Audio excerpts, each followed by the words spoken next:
നമസ്കാരം. നമ്മൾ പലതരം സംവിധായകന്മാരെ കേട്ടിട്ടുണ്ട്. എന്നാൽ കഥകിൽ മുട്ട് സംവിധായകൻ എന്ന് പറയുന്നൊരു ഇനമുണ്ട്. അത് വേറെ ആരുമല്ല, നമ്മുടെ തുളസീദാസ് ആണ് ആ ഒരു അവാർഡിന് അർഹനായിരിക്കുന്നത്. നമ്മുടെ ശ്രീദേവിക, അതേക്കണ ഗീതാ വിജയൻ തുടങ്ങിയ നടിമാരുടെ കഥകിൽ മുട്ടി എന്ന് പറഞ്ഞുകൊണ്ട് അവർ തന്നെ ഒരു മീറ്റു ആരോപണമായിട്ട് വന്നിട്ടുണ്ട് തുളസീദാസിനെതിരെ.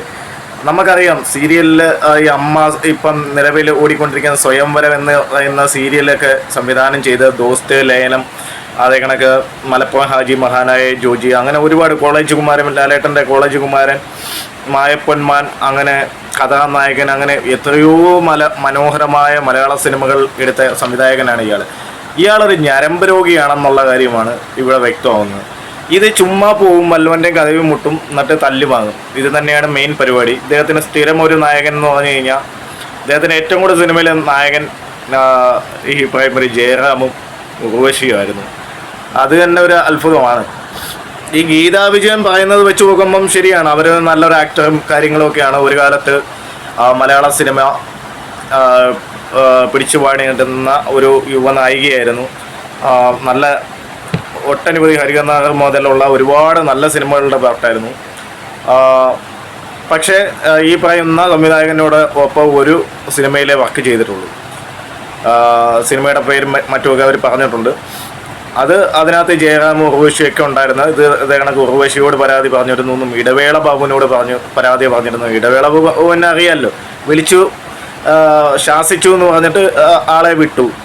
ഇതുപോലുള്ള നാറികൾ സത്യം പറഞ്ഞു കഴിഞ്ഞാൽ കലാകാരുടെ ഈ തുളസീദാസ് അത്ര മോശപ്പെട്ടൊരു സംവിധായകനൊന്നുമല്ല.